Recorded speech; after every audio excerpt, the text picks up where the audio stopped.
Bisa jadi hari ini kita kayak hati kita tuh kan kayak berada di antara jemari Allah ya.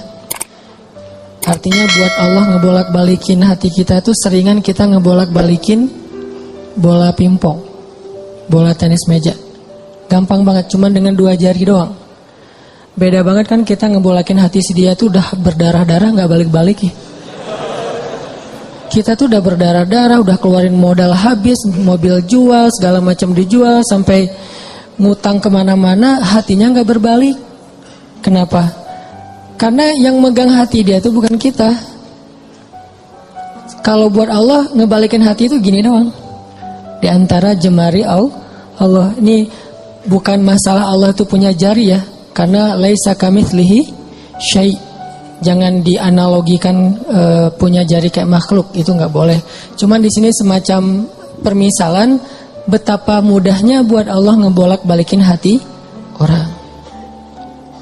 Orang yang mungkin gak pernah kebayang dia bakalan masuk Islam, yang kebayang oleh yang lain tuh dia bakalan mati dalam keadaan memusuhi Nabi itu, malah ternyata dengan mudah Allah balikan hatinya justru di hari ketika dia pengen bunuh Nabi. Di hari ketika dia bawa pedang tanpa sarung. Kalau bawa pedang pakai sarung itu masih labil, bunuh nggak ya, masukin lagi, keluarin lagi kan ya. Ini nggak pakai sarung, artinya udah mantap banget nih pengen bunuh Nabi. Nggak akan dibawa pulang tuh pedang, kecuali ujungnya udah berdarah. Di hari ketika dia pengen bunuh Nabi, di hari itu juga Allah tunjukkan keajaiban, Allah tunjukkan kebesarannya. Allah nggak mau bikin Umar masuk Islam pas lagi normal, itu nggak keren. Ceritanya tuh kurang klimaks. Ini pinter hebatnya Allah ya. Allah kan maha hakim, bijaksana banget. Bikin cerita tuh yang kalau ditonton, diceritain, dibahas tuh enak gitu. Kalau terlalu garing, flat kan agak-agak gimana ya, bosan ya. Kayak ada film yang thriller gitu tentang pembunuhan. Udah udah 2 jam kita nonton, belum jelas ceritanya kan gak enak nih. Gak ada klimaksnya. Nah ini dibikin klimaks, justru titik baliknya itu di posisi yang paling nadir, yang paling sulit. Posisi ketika dia mau bunuh Nabi malah dia dapat hidayah. Segampang apa? Segampang ngebolak-balikin bola pingpong dengan 2 jari. Mungkin lebih ringan dari itu. Bukan mungkin, pastinya. Jadi alhamdulillah Allah masih menetapkan hati kita dalam keislaman, masih menetapkan hati kita untuk mencintai majelis-majelis surga. Bukan berarti di luar itu majelis neraka, bukan ya. Enggak, kita kan prinsip saya mah respect each other, no judgment, kan itu prinsip saya. Jadi saya kalau ngebahas kebaikan enggak ada maksud menyinggung ke yang lain bahwa itu buruk, enggak. Cuman mencintai majelis ilmu itu salah satu majelis yang luar biasa loh. Malaikat aja cinta, apalagi kita.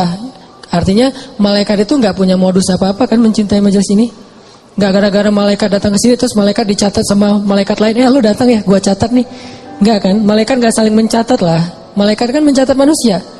Kalau malaikat saling mencatat kan ntar jadi ada transaksi gitu. Lo catat gue, ntar gue balas catat lo. Saling mencatat gitu kan.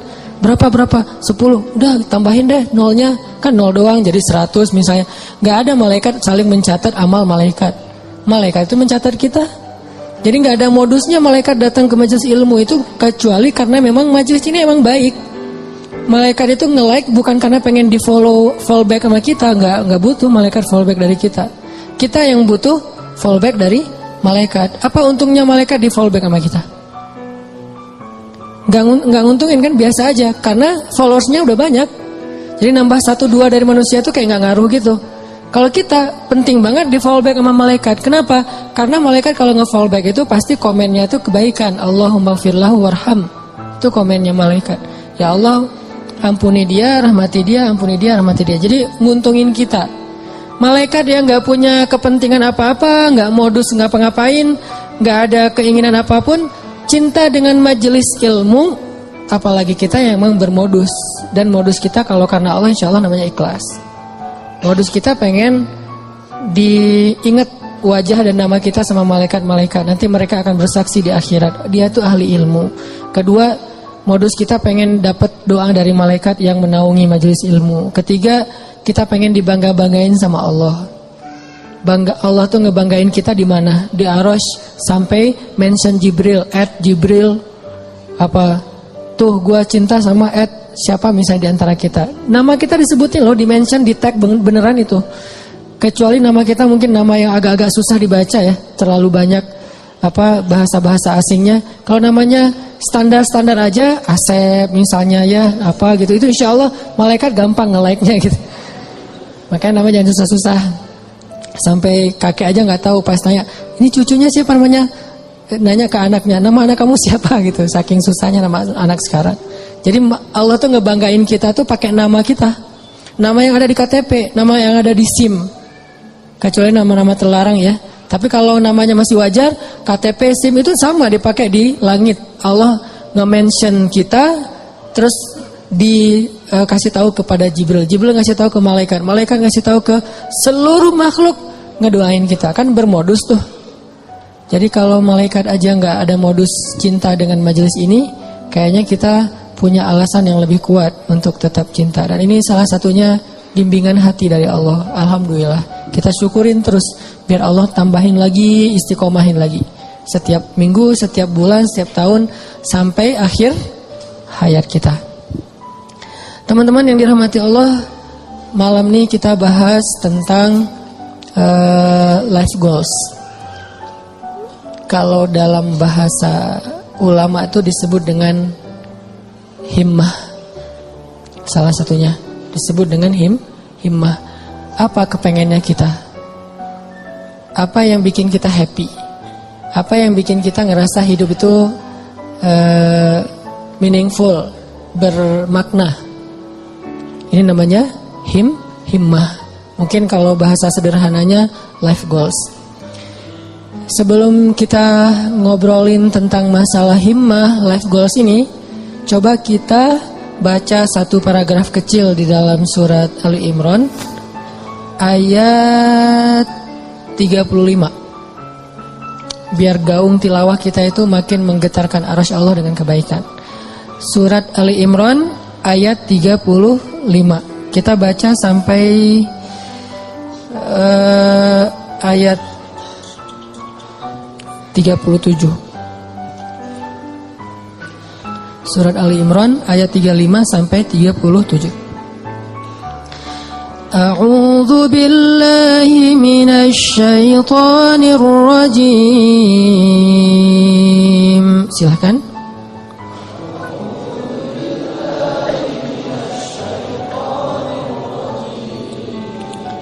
Bismillahirrahmanirrahim.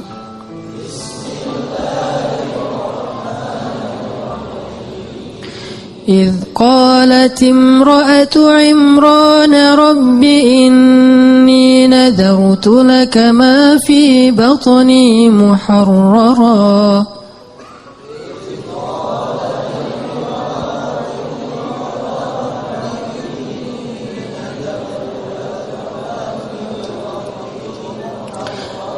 فتقبل مني إنك أنت السميع العليم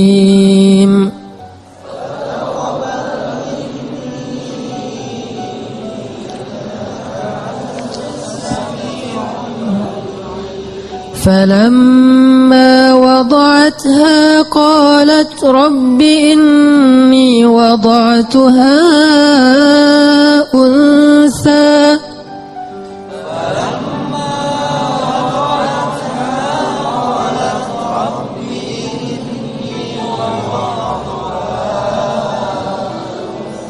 والله أعلم بما وضعت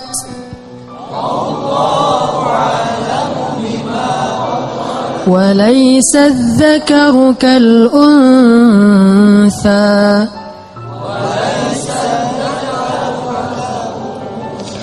وإني سميتها مريم وإني أعيذها بك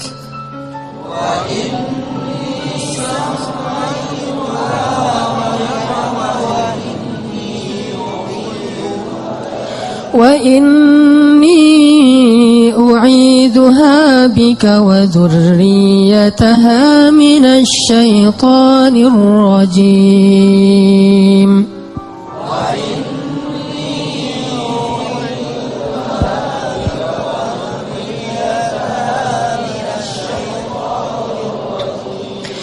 فتقبلها ربها بقبول حسن وأنبتها نباتا حسنا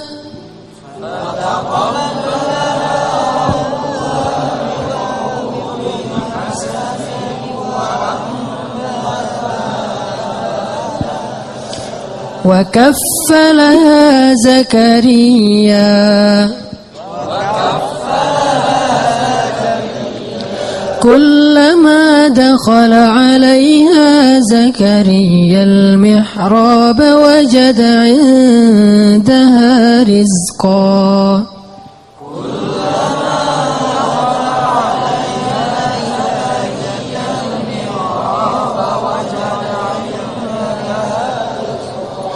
قال يا مريم أنى لك هذا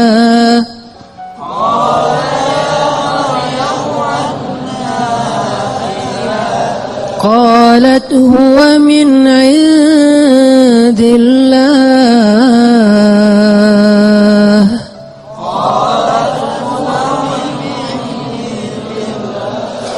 إن الله يرزق من يشاء بغير حساب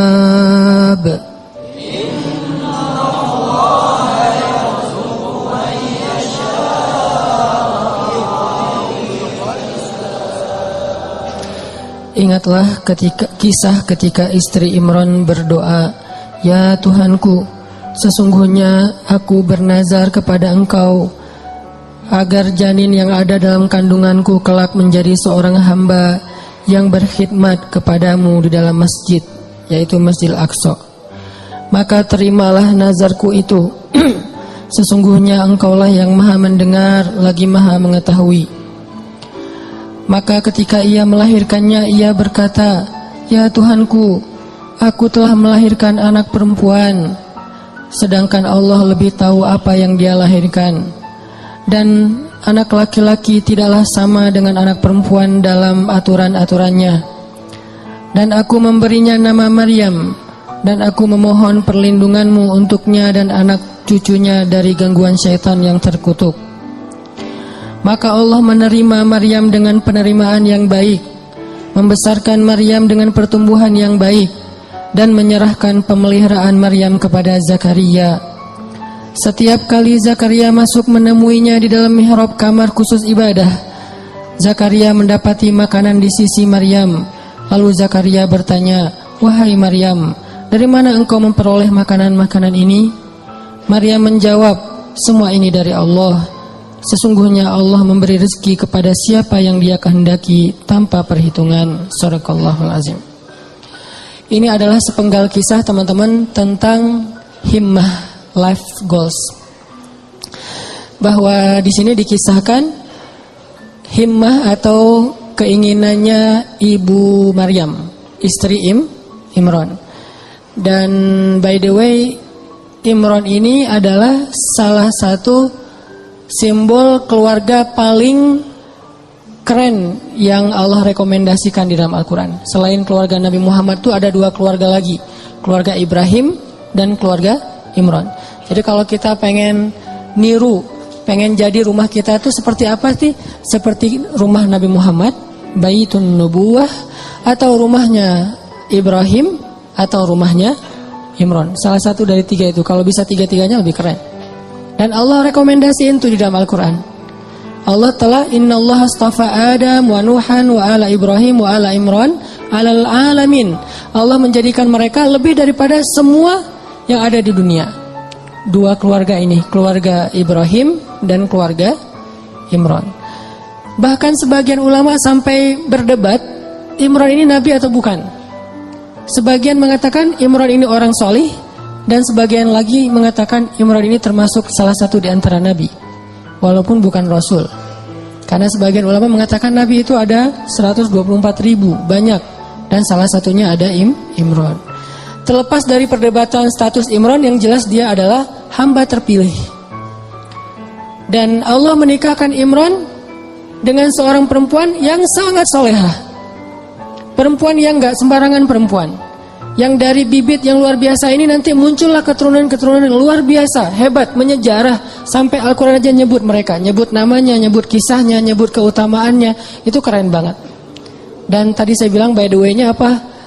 Istri Imran itu adalah adik kakak dengan istri Zakaria. Jadi Imran sama Zakaria apaan? Ipar ya. Karena istri Imran itu adik kakak sama istri Zakaria. Jadi Imran, Zakaria ini orang-orang soleh semua. Yang tinggal di Palestina atau tinggal di dekat Masjidil Aqsa. Lama Imran gak punya anak, lama Zakaria juga gak punya anak. Dua-duanya gak punya anak nih. Imran gak punya anak sampai usia tua, Zakaria juga gak punya anak sampai usia tua. Sampai kemudian istri Imran bernazar. Dulu nazar itu masih sesuatu yang wajar. Di zaman Nabi Muhammad sampai kita sekarang, nazar itu boleh tapi agak kurang disukai. Tapi boleh-boleh aja. Nah dulu istri Imran bernazar, ini nazar tuh, saya bernazar, kalau saya hamil saya pengen punya anak laki-laki. Kalau dia jadi anak laki-laki akan saya jadikan dia sebagai marbot Masjid Al-Aqsa. Sebagai khadim atau marbot Masjidil Aqsa. Ini life goalsnya istri Imran. Pengen punya anak yang ngemakmurin rumah Allah. Pengen punya anak yang kerjanya ngapain? Jaga rumah Allah, supaya Allah jaga dia nanti di akhirat. Dia kerjaannya tuh bersih-bersih masjid. Dan itu bukan kerjaan orang yang pengangguran loh ya. Walaupun istilah di kita itu marbot, itu istilah yang mungkin jadi kemudian terkesan di masyarakat sesuatu yang nggak keren, biasa aja. Padahal itu pekerjaan paling mulia loh.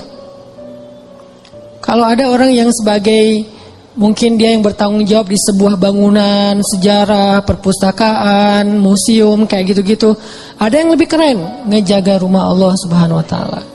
Ngejaga di sini bukan berarti Allah nggak bisa ngejaga. Allah ngasih kita bagian supaya kita dapat kebaikan karena kehormatan.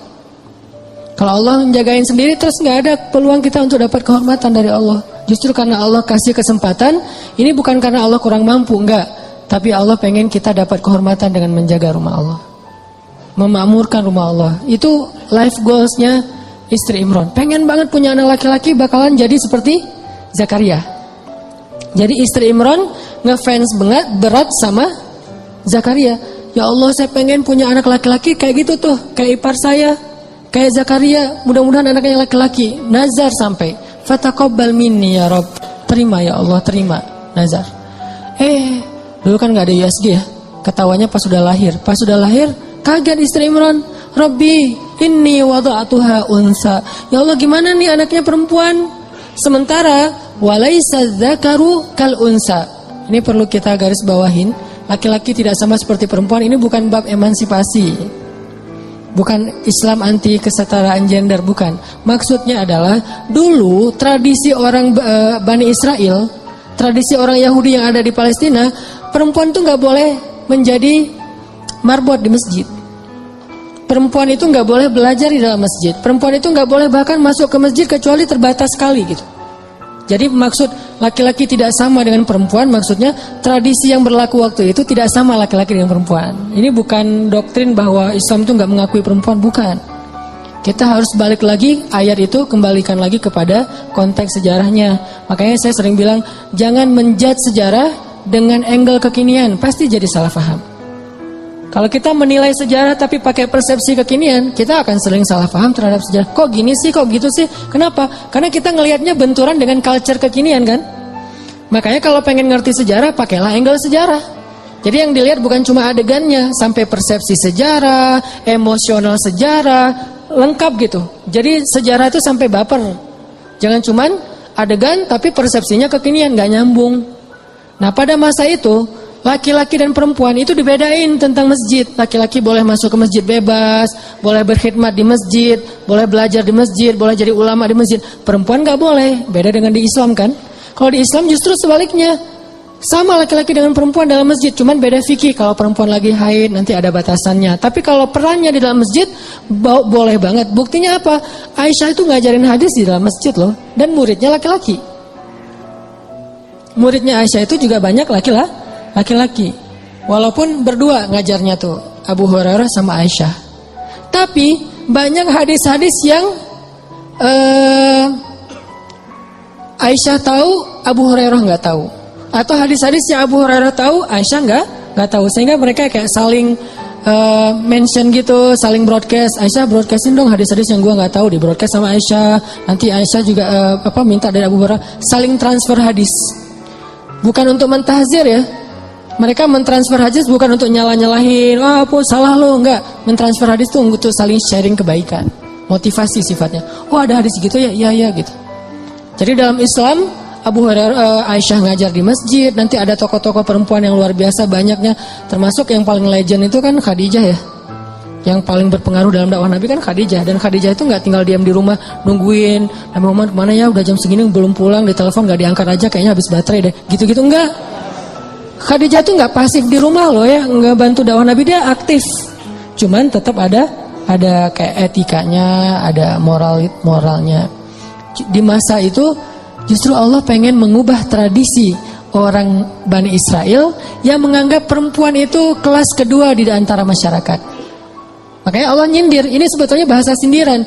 Walaysa dzakaru kal unsa.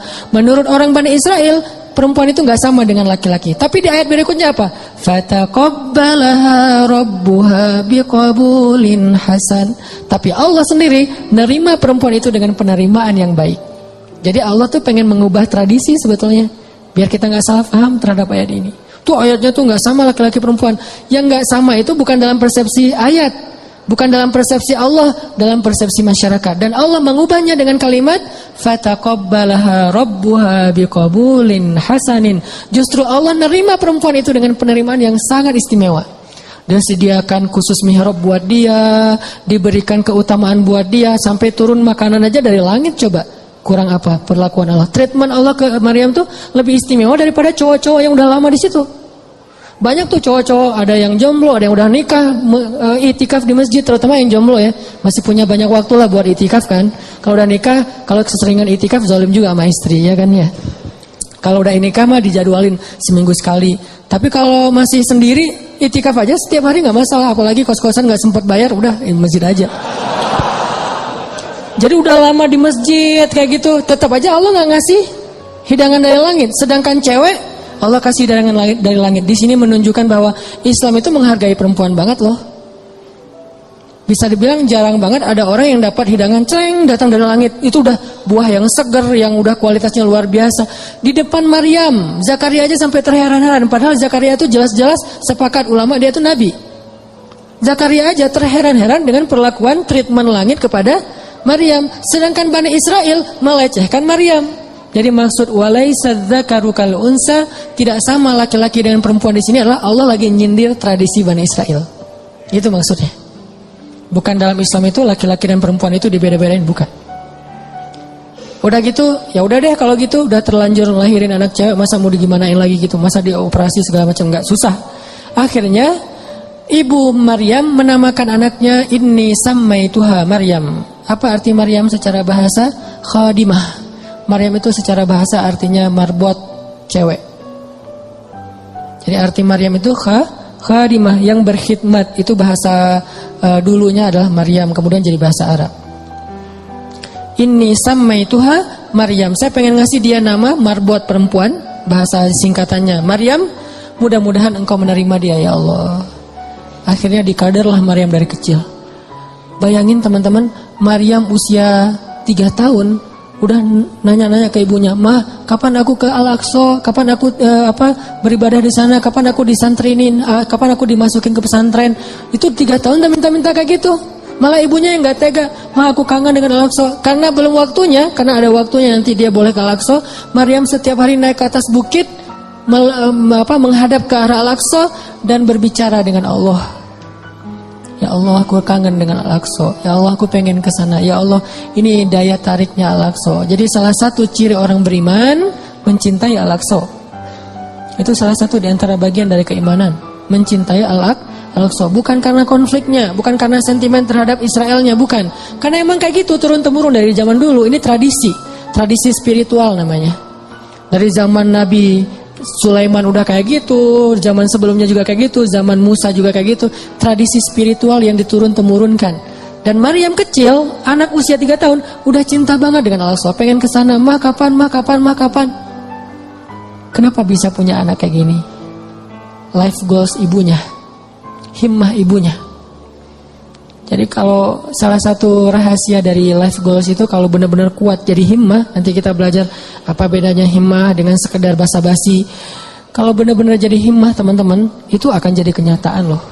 Gimana kita jadiin life goal kita jadi kenyataan, life goal kita jadi keajaiban. Walaupun rintangan ada aja kayak istri Imran. Kok lahirnya anak perempuan? Justru Allah pengen ngasih banyak hikmah, banyak luar biasa pelajarannya lewat skenario kayak gitu.